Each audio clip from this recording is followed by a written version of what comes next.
Hola, ¿qué tal? Hoy vamos a meternos de lleno en un dolor de cabeza súper común en la gestión de documentos. ¿Cómo manejamos esos archivos, como las matrices de riesgo, que están cambiando todo el tiempo y nos llenan de versiones y más versiones? Bueno, vamos a ver una solución que es tan simple como efectiva. A ver, seamos honestos. Si la versión de una matriz de riesgos empieza a aparecer un número de teléfono larguísimo, con B4.1, B4.2A, B4.2B, guión bajo final, guión bajo final, guión bajo, ahora sí, tenemos una señal de alerta. Este caos no solo nos confunde a nosotros, sino que en una auditoría puede ser un verdadero problema. Bien, aquí viene lo bueno. Para ponerle orden a todo este lío, la clave es entender una diferencia fundamental, y es súper importante. Una cosa es cambiar el contenido de un documento y otra pero muy distinta es cambiar su estructura, o sea, su formato. Para eso, hablemos de lo que es un registro vivo. Pensemos en él como un documento dinámico. La información de adentro, los datos, se actualizan constantemente, pero su esqueleto, por así decirlo, las columnas, el diseño, eso se mantiene estable. Y aquí atención porque esta es la regla de oro que lo cambia todo. Si añadimos un nuevo riesgo a la matriz, estamos tocando el contenido. Por lo tanto, la versión del documento no cambia, se queda igual. Pero si de repente añadimos una columna nueva, ahí sí, ahí estamos cambiando la estructura, el formato, y en ese caso la versión sí tiene que cambiar. Esta es la idea que nos va a simplificar la vida. Y ojo, que esto no es algo que nos estamos inventando. Es una práctica que está totalmente respaldada por normativas como la ISO 9001, que nos pide justamente eso, tener un control claro sobre los cambios en los documentos. Así que, además de práctico, nos ayuda a estar en cumplimiento. Perfecto. La teoría ya la tenemos clara, ¿verdad? Ahora vamos a lo bueno, a la práctica. ¿Cómo implementamos esto sin volvernos locos? Pues con un protocolo súper sencillo para gestionar estos registros vivos. El proceso es facilísimo, son solo 3 pasos. De verdad, 1. Se hace el cambio que se necesite en el contenido. 2. Y aquí está la magia, se deja el número de versión del formato tal cual. Y 3. El más importante, se registra ese cambio en un lugar aparte, en una bitácora de trazabilidad. Y esta es la pieza que hace que todo funcione, la bitácora de trazabilidad.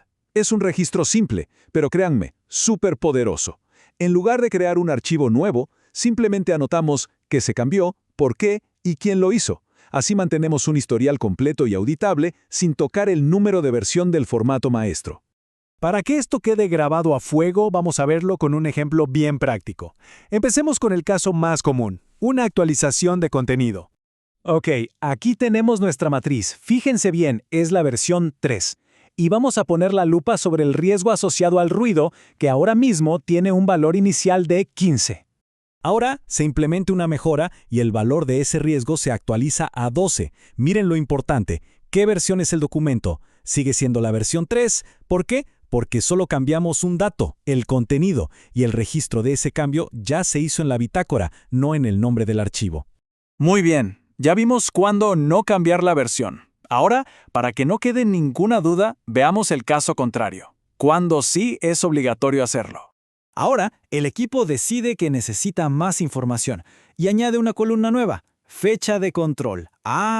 Esto ya es otra cosa. Esto es un cambio estructural, un cambio de formato. Y por lo tanto, ¿qué pasa con la versión? Exacto, se actualiza correctamente a la versión 4. ¿Se ve clara la diferencia? Una cosa es el dato, otra es la plantilla. Bueno, pero esta mentalidad de control no se queda solo en nuestros documentos internos. Vamos a llevarla un paso más allá, a un área que a veces se nos escapa, los documentos que nos llegan de proveedores y contratistas. La lógica aquí es exactamente la misma. No se trata solo de recibir el documento del proveedor y guardarlo en una carpeta.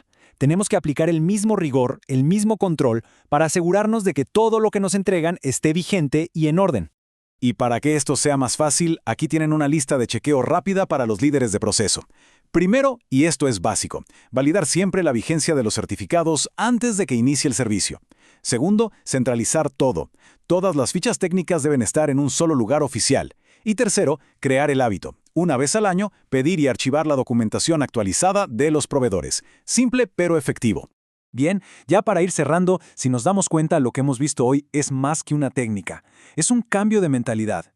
Es pasar de un control de versiones caótico y reactivo a un sistema que es mucho más inteligente y proactivo.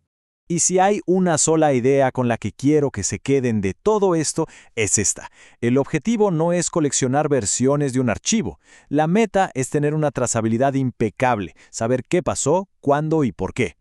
Y para dejarlos reflexionando, lanzo esta pregunta. Si empiezan a aplicar este sistema de control más simple, más inteligente, no solo a las matrices de riesgo, sino a otros procesos, ¿cuánta energía y cuánto tiempo podrían liberar en la organización? Ahí se las dejo. Muchas gracias y hasta la próxima.